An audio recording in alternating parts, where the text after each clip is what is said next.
नमस्कार, जय जोहार। साथियों, जागो पंच में आप सभी का हार्दिक स्वागत, अभिनंदन। साथियों, जागो पंच नित्य आपके लिए अंधविश्वास और पाखंड को खत्म करने के तरीके लेकर आता है। इसी संदर्भ में आज भी आपके सामने बड़ा ही बेहतरीन वीडियो होने वाला है। वह वीडियो क्या है? यानी हमारे समाज में यह प्रसारित है कि पाप हो जाए तो अपने पाप को माफ़ करवाने का तरीका बना हुआ है। एक तरीका आपको पता ही है कि गंगा में जाके स्नान कर लो, आपने कितने भी पाप किए हों आपके सारे पाप क्षमा हैं। तो अगर गंगा में स्नान करने के बाद सारे पाप क्षमा हो जाएं तो सारे भारत में जेलों को ख़त्म कर देना चाहिए। सारे भारत में सारे जितने भी थाने बने हुए हैं इन सबको ख़त्म कर देना चाहिए, क्योंकि सज़ा जो कोई अपराध करता है यानी पाप करता है, तो जब उसके लिए गंगा बनी हुई हैं तो समाज में ये थानों, जेलों और कानून व्यवस्था की क्या ज़रूरत है। साथियों, इसी संदर्भ में आज का वीडियो होने वाला है कि गंगा तो एक ही तरीका है पाप खत्म करने का। आज इस वीडियो में मैं बताऊंगा कि पाप खत्म करने के लिए एक नहीं सैकड़ों तरीके तैयार किए गए हैं, क्योंकि हम ये एक संयोग कहें कि ये बड़ा दुर्योग कहें कि हम एक ऐसे धर्म में पैदा हैं जिसमें पाप ना करने की जो नैतिक जिम्मेदारी है, नैतिकता जगाने की ज़रूरत है, उस नैतिकता को ना जगाकर यहाँ पर पाप को क्षमा करने के एक नहीं 72 तरीके तैयार किए गए हैं। उन तरीकों को आज इस वीडियो में बताएंगे। आप हतप्रभ रह जाएंगे, क्योंकि ये हमारे समाज का एक अंग है। तो आइए चलते हैं पुस्तक की ओर। पुस्तक कौन सी है? ब्राह्मणवाद थू। यानी अगर आपको लगता, कहीं से भी लगता है कि हमारे समाज में ये धारणाएं जो इस पुस्तक में लिखी गई हैं नहीं हैं, तो निश्चित तौर पर आप कमेंट करके बताइएगा। मैं इस पुस्तक को प्रतिबंधित करने के लिए, इस पुस्तक पर बैन लगाने के लिए सरकार से मैं अपील करूंगा। लेकिन यदि ये सत्य है कि ऐसे चीज़ें हमारे समाज में, ऐसी धारणाएं हमारे समाज में विद्यमान हैं, तो निश्चित तौर पे यह पुस्तक पठन पाठन योग्य है, बड़ी अच्छी है। लेकिन कुछ चीज़ें ऐसी हैं जो लगता है कि खराब है, उसका भी मैं इस पुस्तक का खंडन करता हूं और आपसे अपील करता हूं कि यदि आपको भी लगता है तो इस पुस्तक के बारे में ज़रूर ऐसा करें जिससे हम इस पुस्तक पर रोक लगवा सकें। साथियों, आइए चलते हैं। पाप छुटाने के ब्राह्मण धर्मी रास्ते शीर्षक है, जो कि उपयुक्त है या नहीं है ये कमेंट में ज़रूर बताइए। पाप क्या है? ब्राह्मणवाद के लगभग सभी कर्मकांड मनुष्य के पाप छुड़ाने के वचन देते हैं। प्रश्न उठता है कि पाप क्या होता है? पाप क्या है यह बताना लगभग उतना ही मुश्किल है जितना यह बता पाना कि हिंदू कौन होता है। लेकिन इतना निश्चित है कि जुर्म अथवा अपराध से पाप कहीं अधिक बड़ा है, अधिक घातक और अधिक नीच काम होता है। पाप यातायात नियमों का उल्लंघन अपराध है। पाप नहीं, बड़े सेठ की कार चोरी भी शायद पाप ना हो, लेकिन गरीब मजदूर की साइकिल चोरी भी पाप हो सकता है। अतः पाप वह है जो शिकार हुए प्राणी का तन मन सब कुछ आहत कर देता है, वह पाप है। माँ बाप की हत्या, धोखा, बलात्कार जैसे कर्म सदैव पाप ही होते हैं, लेकिन ब्राह्मण ग्रंथों में पाप भी छुड़वाने के आसान उपाय बताते हैं। यानी जितने भी ग्रंथ लिखे गए हैं उसे ब्राह्मण ग्रंथ इसीलिए कहा गया है कि ब्राह्मण ग्रंथ ब्राह्मण ने लिखा है, इसलिए उसे ब्राह्मण ग्रंथ कहा गया है।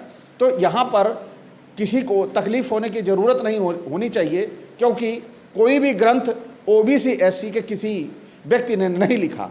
तो अब चलते हैं, हम बात करते हैं क्या, जैसे ब्राह्मण को धन, स्त्री, पशु आदि का दान दो तो सभी पापों से मुक्ति मिल जाती है, ऐसा हमारे धर्म ग्रंथों में कहा गया है। क्योंकि धर्म ग्रंथ लिखा किसने है? जिसने लिखा है वो अपने लिए लेके चला गया है कि हम अपने लिए ही अच्छा अच्छा लिखेंगे। अंधा बाटे रेवड़ी नित अपनों को देव, है ना, आप सबकी समझ में आ रहा होगा। अब देखिए पाप को खत्म करने के अब तरीके शुरू हो जाते हैं, लगातार चलते जाएंगे कैसे पापों को खत्म किया जाएगा। ब्राह्मणों का भगवान मनु आदेश देता है कि जो पुरुष श्राद्ध करने आए ब्राह्मण का शूद्र स्त्री से मैथुन करवाता है तो उसके सारे पाप उतर जाते हैं, क्योंकि उसके सारे पाप वह ब्राह्मण ले लेता है। मनुस्मृति 3:191 में ये लिखा हुआ है।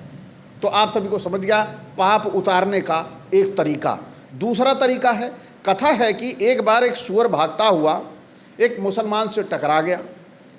वह मरते हुए बोला, हराम ने टक्कर मार दी। राम ने समझा मुझे बुलाया है, वह भागे भागे आए और उस मुसलमान को सदगति दे दी। इसका अर्थ यह हुआ कि अगर लोग मरते समय राम की बजाय हराम बोलेंगे भी तो मोक्ष मिल जाएगा, ऐसा कहा गया है। तो ऐसा ब्राह्मणवाद का प्रचार है। सारी उम्र पाप करो, बस मरते समय हराम कहो, पाप तो माफ हो ही जाएंगे, मोक्ष भी मिल जाएगा। वैसे तथ्य है कि राम और हराम में कोई खास अंतर नहीं है। कृष्ण का कहना है कि अगर तू सब पापियों से भी ज़्यादा पाप करने वाला है तो भी गीता के ज्ञान रूपी नौका से सारे पापों से पार हो जाएगा। गीता 4:36-37 में कहा गया है। यह तो आसान सा काम है, पाप किए जाओ और गीता पढ़ लो, पाप खत्म हो जाएंगे।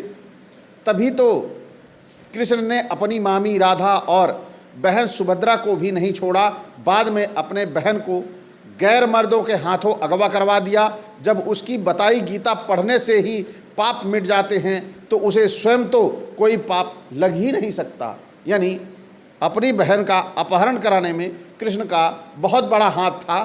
तो क्या ये पाप नहीं है? पूरा परिवार एक तरफ और उस परिवार को छोड़कर इन्होंने ऐसा कार्य किया था, ये क्या ईश्वरीय हो सकता है? ये समझने की ज़रूरत है। या श्री कृष्ण के ऊपर ये दोषारोपण है, वास्तव में सच्चाई कुछ और है। तो अगर कोई गीता पढ़ने की जहमत अथवा हिम्मत ना कर पाए तो उसके लिए आसान उपाय यह है कि वह श्री कृष्ण की शरण में चला जाए, तो उसके सारे पाप मिट जाएंगे, छुड़ा देगा। गीता 18:66 में कहा गया है। ऐसे वचनों के कारण ही तो हिंदुओं में इतना अनाचार फैला हुआ है। लोग दिन भर चोरी, रिश्वत, बेईमानी करते हैं, शाम को मंदिर में प्रसाद चढ़ा देते हैं। उन्हें समझा दिया जाता है कि भगवान के नाम पर दान देने से उनके पाप धुल गए हैं। इसी कारण आजकल हर गली में नित्य नए पाप छुड़ाऊ मंदिर उभरते आ रहे हैं। यानी पाप करो और कृष्ण की शरण में चले जाओ, मंदिर की शरण में चले जाओ, पंडित जी की शरण में चले जाओ, आपके सारे पाप समाप्त हो जाएंगे। अब आपने देखा गंगा ही इकलौता तरीका नहीं था आपके पापों का बोझ कम करने के लिए। बहुत सारे तरीके हैं, नहीं क्षमता है गंगा दूर है जाने की, बगल में देखो आपके ब्राह्मण है, झट से पाप करो और पाप छुड़ाओ। नहीं होता, आपके पास गीता खरीद के लाओ, अपने घर में रखो, पाप करो, दिन भर पाप करके आओ, शाम को गीता पढ़ लो। सिंपल, बहुत आसान है पापों को खत्म करना। इससे बढ़िया सुंदर तरीका किसी अन्य धर्मों में नहीं होगा गुनाह को, पाप को अपने क्षमा कराने का। तो जो अपनी प्रिय पत्नियां ब्राह्मण को अर्पण करता है उसे स्वर्ग मिलता है। यूनासो ने अर्पण की, वह स्वर्ग गया। मित्रसह ने ब्राह्मण वशिष्ठ को अपनी प्रिय पत्नी रानी मयदंती अर्पण की, वह भी सीधा स्वर्ग गया। शांति पर्व 234 में लिखा गया है। यानी जिसको भी स्वर्ग का तरीका ढूंढना है, जिंदगी भर चाहे जितने पाप किए हो, अपनी पत्नी को ब्राह्मण को सौंप दो और निकल लो स्वर्ग के लिए। ये कितना बढ़िया तरीका है, वाह! जय जयकार होनी चाहिए ऐसे ब्राह्मण योद्धाओं की, जिन्होंने ऐसी ऐसी बातें लिख दी, इतनी आसान बातें जो कोई बताता ना, दूसरे धर्म में कोई बताता ही नहीं। वाकई ही हम बहुत ही अच्छे धर्म में पैदा हैं जहाँ ऐसी सारी व्यवस्थाएं हैं पाप खत्म करने के लिए। फिर आगे चलते हैं।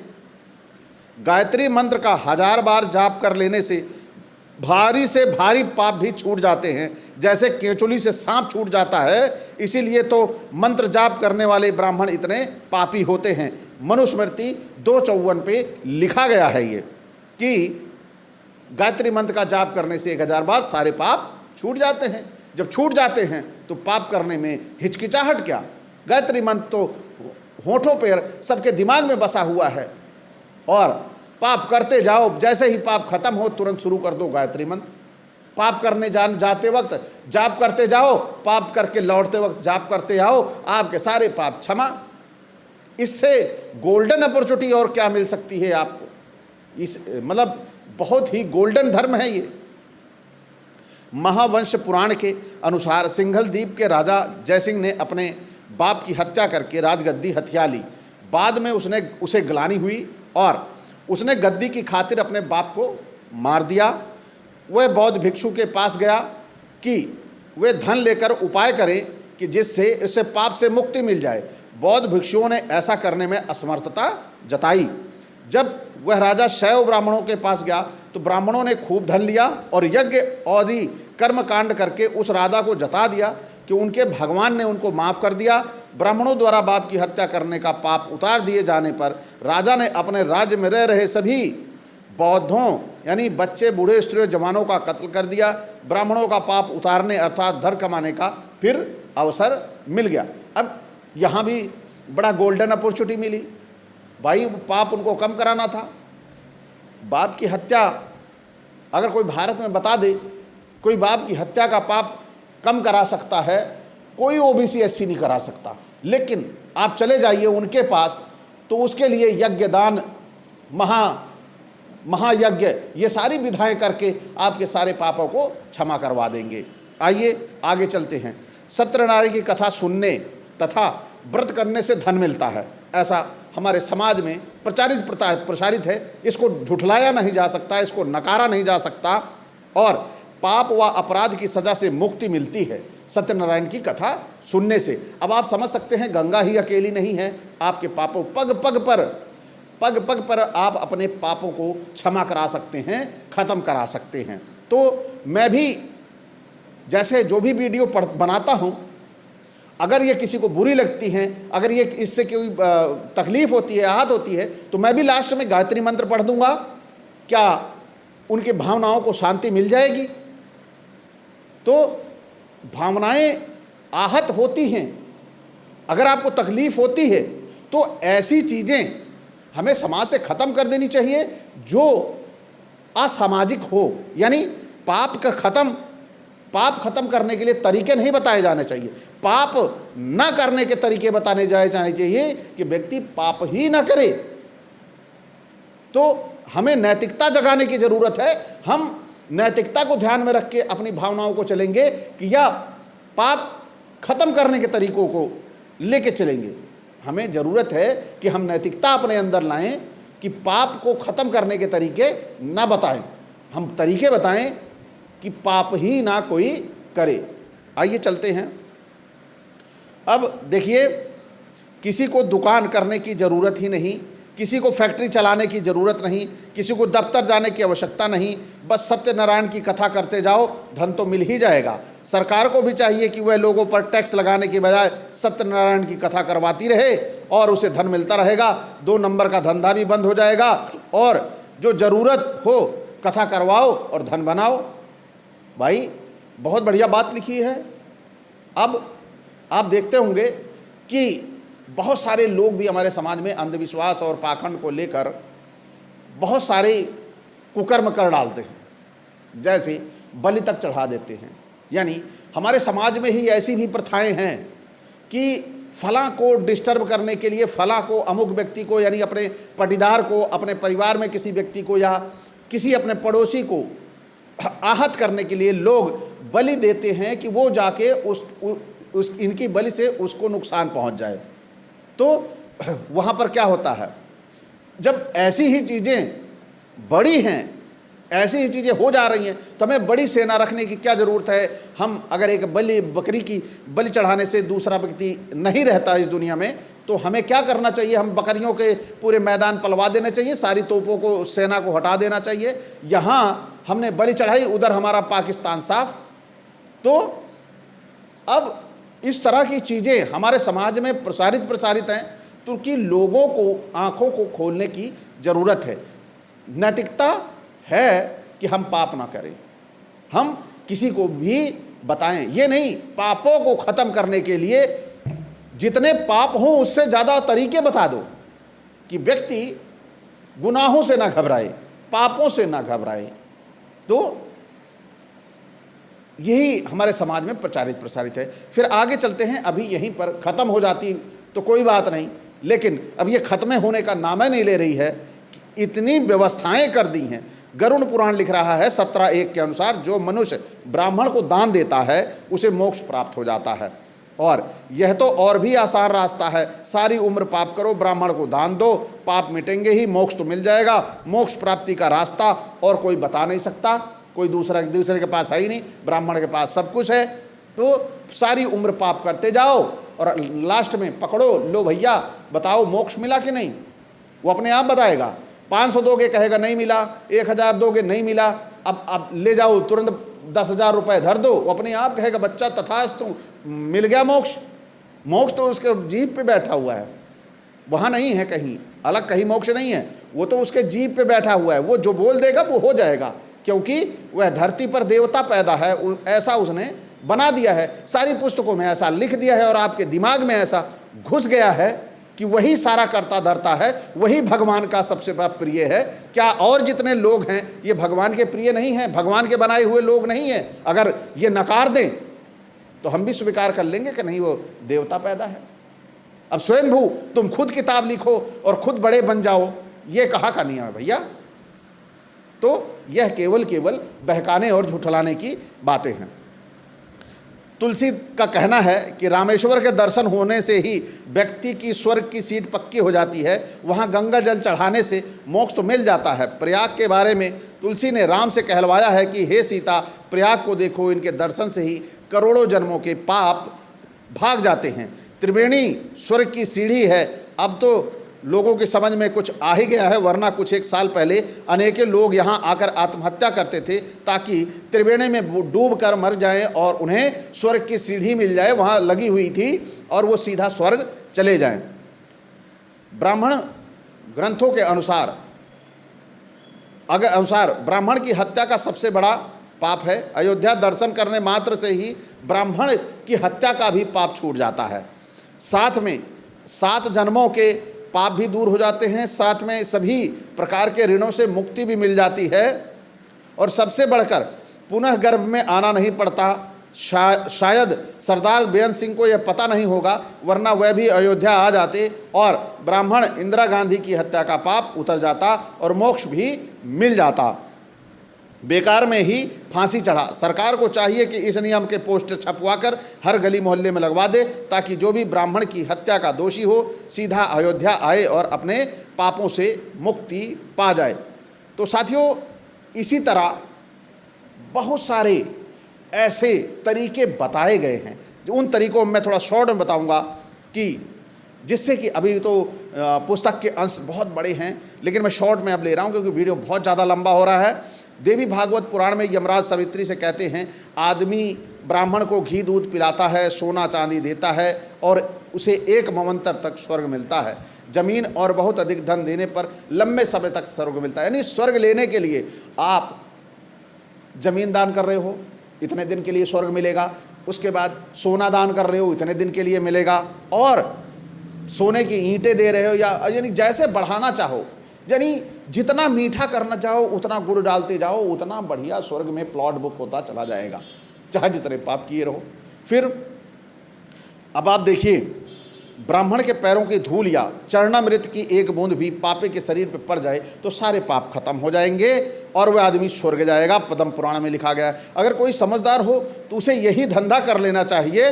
वह सभी भाई लोगों, लीडरों, कातिलों, घूसखोरों आदि को ब्राह्मणों को पैरों की धूल सप्लाई करे, उनके पाप मिट जाएंगे, धंधा करने वालों की चांदी हो जाएगी। और इसी तरह आपको दुर्गा जी भी ने भी कहा है कि जब उसने महिषासुर और कैटभ की हत्या के बारे में उन्होंने जब लिखा है तो उसके बारे में उन्होंने बताया है कि उनके ऊपर कैसे उनके पाप खत्म हुए थे। गाय का स्पर्श करने और ब्राह्मण के पैर छूने और गुरु की पूजा करने से गृहस्थ के सारे पाप छूट जाते हैं। स्कंद पुराण में लिखा गया है, गाय मारकर ब्राह्मणों का भरपेट भोजन खिलाने और दान दक्षिणा करने से गो हत्या का भी पाप नहीं लगता। तो साथियों, आप सभी को पता चल गया होगा कि मोस्टली इस किताब में जो लिखा गया है, ये किताब लिखने वाले ने कोई बकवास नहीं लिखा है, ऐसा हमारे समाज में धारणा है, प्रचारित है, प्रसारित है ये। लेकिन इस पुस्तक वाले ने भी उसको प्रमाणित करके दे दिया है कि वो किन किन पुस्तकों में लिखा गया है। तो साथियों, आप सभी को समझ में आया होगा कि जहाँ नैतिकता, जहाँ एक और लोगों में नैतिकता जगाने की ज़रूरत थी कि लोग पाप ना करें, लोग अपराध ना करें, डरें, वहीं यहाँ पर कहा गया कि आप पाप करो और पापों को मुक्ति पाने के लिए आप धन का सहारा ले लो। ब्राह्मण के पास धन लेके पहुँच जाओ, वह आपको मुक्त कर देगा। भाई क्यों? आखिर उसने अपने पास ही ये क्यों रखा? उसने अपने पास ही क्यों रखा? क्या और लोग पागल थे? और लोग कम दिमाग वाले थे? तो इस तरह का जो कब्जा किया हुआ है पूरा का पूरा, एक आरक्षण से उनको बहुत तकलीफ होती है, लेकिन जो ये इतना लंबा चौड़ा आरक्षण लेके बैठे हैं, इसकी पोल किसी ने नहीं खोली, इसकी बात किसी ने नहीं की। जबकि बात ये होनी चाहिए कि अब इस पर तुम्हारा अकेले का अधिकार नहीं है। लेकिन जब इसकी बात आएगी कि तुम इसका आरक्षण छोड़ो, तो राजा सुदास तो आपको याद ही होंगे कि राजा सुदास जैसी आपकी स्थिति कर दी जाएगी। तो आप सभी समझें, इनको इधर भी चाहिए, इनको उधर भी चाहिए। ये सारा कब्जा अकेले करना चाहता है और आपको दासवा गुलाम बनाना चाहता है। क्यों? यही सवाल सबसे बड़ा है। और जब इस सवाल की बात आती है तो इसे तकलीफ होती है, जो कि अमानवीय है और इसे खत्म होना चाहिए कि पूजा पाठ पर अगर अधिकार इनका अकेले का रहेगा तो पूरा समाज क्या करेगा। तो यदि आप यहाँ आरक्षण ले रहे हो तो वहाँ का आरक्षण आपको बर्दाश्त करना चाहिए, आपको समझना चाहिए। तो मैं ज़्यादा बातें न कर केवल इतना कहूँगा कि हमारे समाज में ज़रूरत है कि हम नैतिकता जगाएं कि व्यक्ति पाप ना करे, व्यक्ति अपराध ना करे, क्योंकि तभी जाके ये संभव हो पाएगा जब व्यवस्था हमने दे दी है कि आप पाप करो, क्षमा करने के लिए हजारों तरीके हैं, तो पाप करने में कौन देर करेगा, पाप करता रहेगा। तो साथियों, आप सभी को आज का ये वीडियो कैसा लगा? अच्छा लगा हो तो लाइक करें और जो नए साथी देख रहे हैं चैनल को सब्सक्राइब कर लें और बेल आइकन की घंटी दबा लें, जिससे हमारे वीडियो का नोटिफिकेशन आप तक त्वरित गति से पहुंच जाए। इसी के साथ मैं विदा चाहूँगा। नमस्कार, जय जोहार।